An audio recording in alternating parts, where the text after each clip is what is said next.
Next, I call Nawaz Khan sir to give some words to us.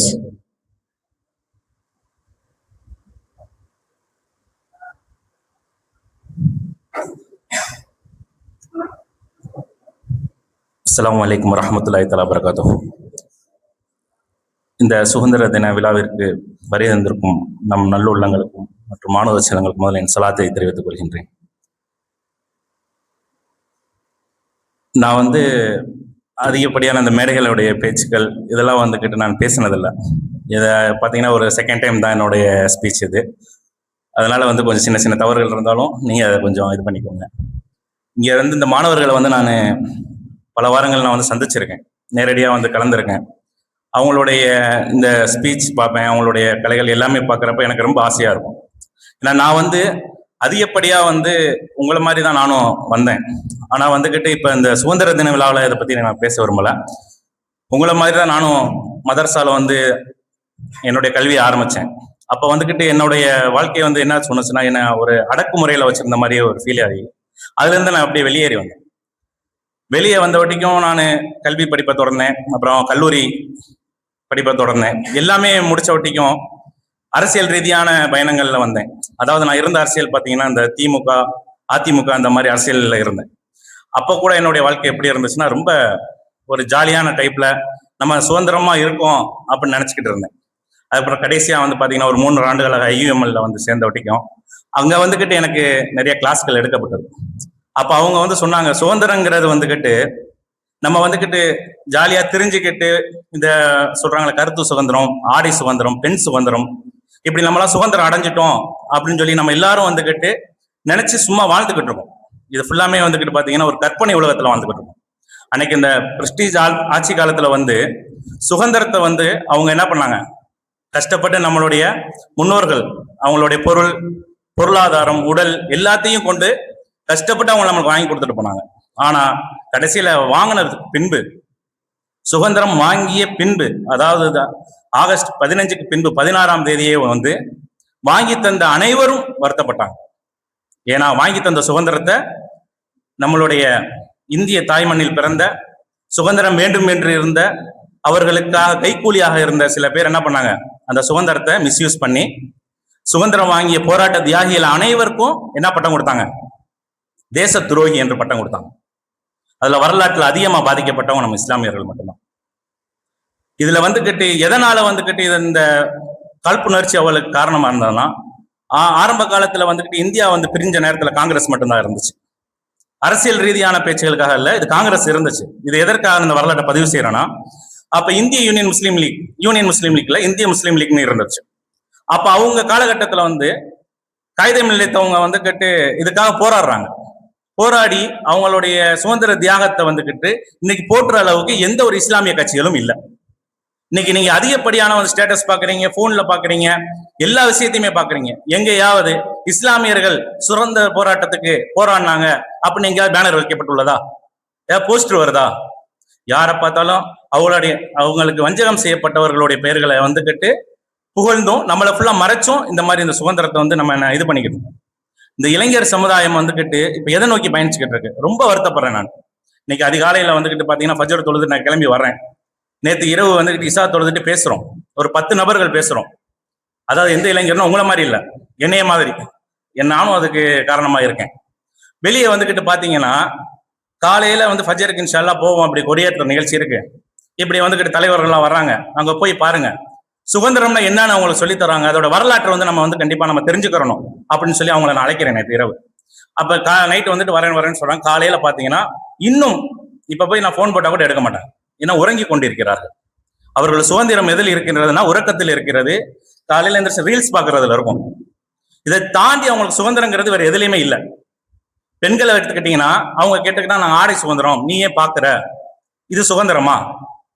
அப்போ இன்னும் நம்ம என்ன பண்றோம், நம்மளுடைய ஆட்சியாளர்கள் கையில பிடியில மாட்டிக்கிட்டு நம்மள சுதந்திரங்கிற விஷயத்தையே நம்ம மறந்துட்டோம்.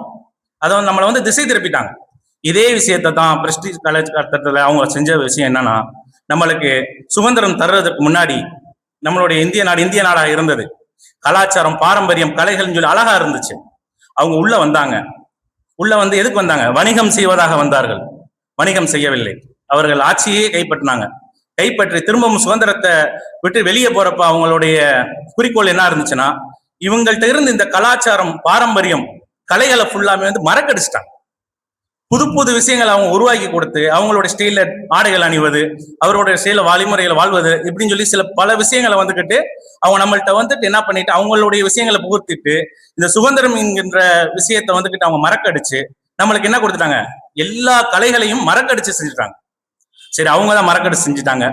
கஷ்டப்பட்டு நம்ம தியாகிகள், நம்ம இஸ்லாமிய சகோதரர்கள் சொல்லிட்டு மாற்று மத சகோதரர் யாரா இருந்தாலும் சரி, அவங்க கஷ்டப்பட்டு தன்னோட பொருள் ஆவி உடல் எல்லாத்தையும் தியாகம் செய்து அனைத்தையும் என்ன செஞ்சாங்க, இழந்து இந்த சுதந்திரத்தை நம்மளுக்கு வாங்கி கொடுத்தாங்க. வாங்கி கொடுத்த மறுகணமே இந்த பண ஆசைக்கும் இந்த பொருள் ஆசைக்கும் ஆகப்பட்ட இந்த அரசியல் ரீதியான சில நபர்கள் என்ன செஞ்சாங்க தெரியுங்களா, நம்மளுக்குள்ள புதுசா ஒண்ணு உருவாக்குனாங்க. ஜாதி மதம் அப்படின்னு சொல்லி ஒரு சில விஷயங்களை உருவாக்கி இன்னைக்கு பாத்தீங்கன்னா பெரும்பாலும் அளவு காடோட ரொம்ப மோசமா பரவி கிடக்கு. நம்ம இங்க இங்க நம்ம இருக்க சகோதரர் இஸ்லாமிய சகோதரர்கள் மட்டும்தான் இருப்போம். இது மாற்று மத சகோதரர்களும் சில மேடைகள்ல வருவாங்க நம்மளுக்கு. அப்ப நம்ம எல்லாரோடையும் அன்பு செலுத்தி எல்லாரோடையும் நம்ம அந்த கண்ணியத்தை நம்ம செலுத்தி நம்மளுடைய வரலாற்றை அவங்க எப்பயுமே பதிவு செஞ்சுக்கிட்டே இருக்கும். இல்லாட்டி நம்மளோட சுதந்திரத்தோடைய இந்த விஷயம் மறக்கடிச்சு போயிடும். இப்ப எப்ப நம்மளுக்கு சுதந்திரம் கிடைக்கும் நினைக்கிறீங்க? நம்மளுக்கு எப்ப சுதந்திரம் கிடைக்கும் தெரியல. இப்ப நம்ம சுதந்திரமா இருக்கோமா? இல்ல. என்ன காரணம்னா, இப்ப நம்ம ஒரு கூண்டுல அடைச்சிருக்கோம். எனக்கு தெரிஞ்சு சுதந்திரம் இங்கதான் கிடைக்க போகுதுன்னு தோணுது. நான் வெளியே போய் இருந்தேன். வெளியே இருந்தப்ப சுதந்திரம் என்ற பேர்ல நான் ஒரு போர்வையை பொத்திக்கிட்டு நானா நினைச்சுக்கிட்டேன், நம்ம சுதந்திரமா வாழ்றோம், சுதந்திரமா போறோம். ஆனா சுதந்திரம் கண்டிப்பா இன்னும் நமக்கு கிடைக்கல. சுதந்திரம் என்றைக்கு கிடைக்குதுன்னா, நீங்க உங்களுடைய கருத்துக்களை நீங்க ஒரு இடத்துல போய் நீங்க முன்வைக்கிறீங்கன்னா அதை ஏத்துக்கிறணும். நீங்க பயம் இல்லாம ஒரு விஷயத்தை நீங்க போய் சொல்லணும். ஏன் அப்பதான் உங்களுடைய சுதந்திரம் அங்க என்ன ஆகுது, நிலைநாட்டப்படுது. இப்ப நீங்க போய்கிட்டு ஒரு சின்ன ஒரு ஏரியால ஒரு சின்ன பிரச்சனை, நீங்க நேரா பேரூராட்சியில போயிட்டு உங்களுக்கு தைரியமா ஒரு ஆள் தனியா போய் நின்று ஏதாவது நீங்க சுதந்திரமா பேச முடியுமா? இப்ப காலகட்டத்தில் இங்கேயே நடந்துகிட்டு இருக்கு. ஒரு தவறை தட்டி கேட்கிறாங்க. தட்டி கேட்ட இடத்துல என்ன நடக்குது, அவங்களுக்கு எதிராகவே போராட்டத்தை திருப்புறாங்க. யாரு திருப்புறா? இந்த அரசு அதிகாரிகள் திருப்புறாங்க, எதிர்கட்சியினர் திருப்புறாங்க. இது நான் எதற்காக சொல்ல வரேன்னா, சுதந்திரம் என்பது இல்லைங்க. இந்த சுதந்திரம் நம்மளுக்கு வேண்டும் என்றால் வருங்கால நம்ம இளைஞர்கள் நீங்க என்ன செய்யணும் தெரியுங்களா? உங்களோட ஆறாவது அறிவு என்னத்தா?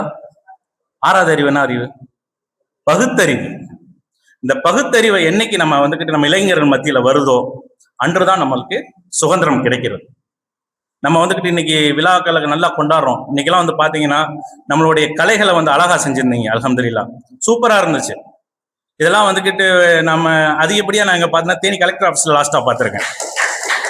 அந்த அளவுக்கு ஈக்குவலா நீங்க அவ்வளவு அழகா பண்ணிருந்தீங்க.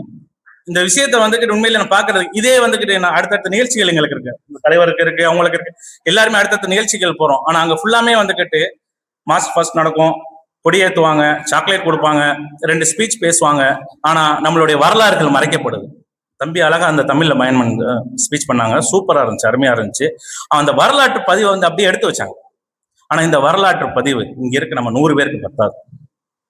நம்ம 100 பேருக்கு இந்த வரலாற்றை சொன்னோம்னா நம்மளுக்கு ஆல்ரெடி அல்ஹம்துலில்லாஹ் தெரியுது. நம்மளுக்குள்ளேயே நம்ம சொல்லாம நம்மளுடைய நண்பர்கள், நம்ம குடும்பத்தினர்கள், நம்ம குடும்பத்தில் இருக்க சொந்த பந்தங்கள் அனைவருக்கும் இந்த சுதந்திரத்தை பத்தியான விஷயங்களை நம்ம தெளிவுபடுத்தணும். இதுல நம்மளுடைய இஸ்லாமியர்களுடைய பங்களிப்பு என்னன்னு தெரியணும். எனக்கு ரொம்ப வருத்தம், நீ காலையில கூட டாக்டர் பீர்ஜி அவங்கள்ட்ட கேட்டேன் நான், நம்ம சைட்ல சுதந்திர போராளிகள் யாராவது இருக்காங்களா அப்படின்னு சொல்லிட்டு. அதுக்கு அவங்க சொன்னாங்க, இந்த காஜி கர்த்தரவத்தர் அவங்க, ஜமால் முகமது அவங்க, இவங்கெல்லாம் ஆரம்ப காலத்துல ஆட்சியாளர் காலத்துல இருந்து பிடியில இருந்து விலகி தன்னுடைய சமுதாயத்திற்காக யாருமே செலுத்தான். எங்க ஊர்ல பிடி பழனிராஜன் தெரியும் உங்களுக்கு, பிடிஆர்மாங்க, அவர் கூட பல சொத்துக்களை வாங்கி பல பல விஷயங்களை செஞ்சாரு. ஆனா ஹாஜி கர்தரவத்தர் அவங்க என்ன செஞ்சாங்க, கல்லூரி கட்டி கொடுத்திருக்காங்க, மருத்துவமனை கட்டி கொடுத்திருக்காங்க. ஆனா இன்னைக்கு அவங்க குடும்பத்துல இருந்து ஒரு நபர் கூட, பெரிய வருத்தம்.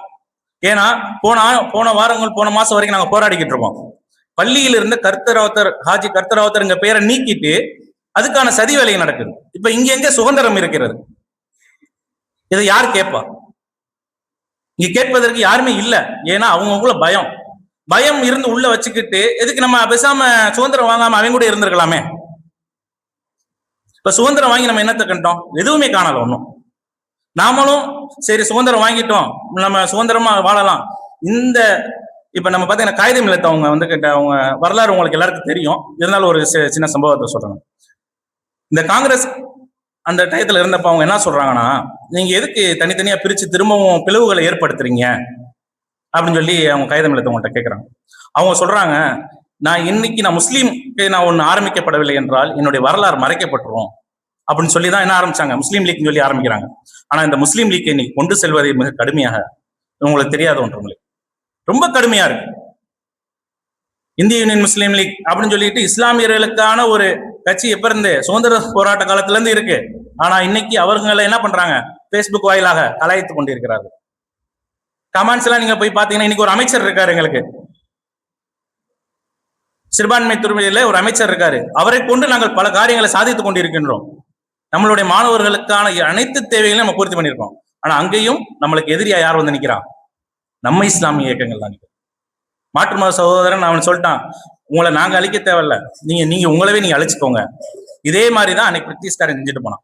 என்ன செஞ்சுட்டு போனா, நாங்க செய்யறத நாங்க செஞ்சுட்டோம், இனி வந்துட்டு உங்களுக்கு சுதந்திரம் சொல்லி வாங்கிட்டு போறீங்களே, நீங்க சுதந்திரமா இருக்க முடியுமா உங்க ஆட்சியாளர்களிடம் அப்படின்னு சொல்லிட்டு போனாங்க. இப்ப இன்ஷால்லா நீங்க என்ன செய்றீங்க, உங்க 6வது அறிவு பகுத்தறிவை பயன்படுத்தி இருக்கிறவங்க எல்லாருக்கும் இந்த சுதந்திரத்தான விஷயங்களை நம்ம சுதந்திரமா வந்து சொல்லி அனைவருக்கும் இன்ஷால்லா செய்வீங்களா? இன்ஷா அல்லாஹ். அஸ்ஸலாமு அலைக்கும்.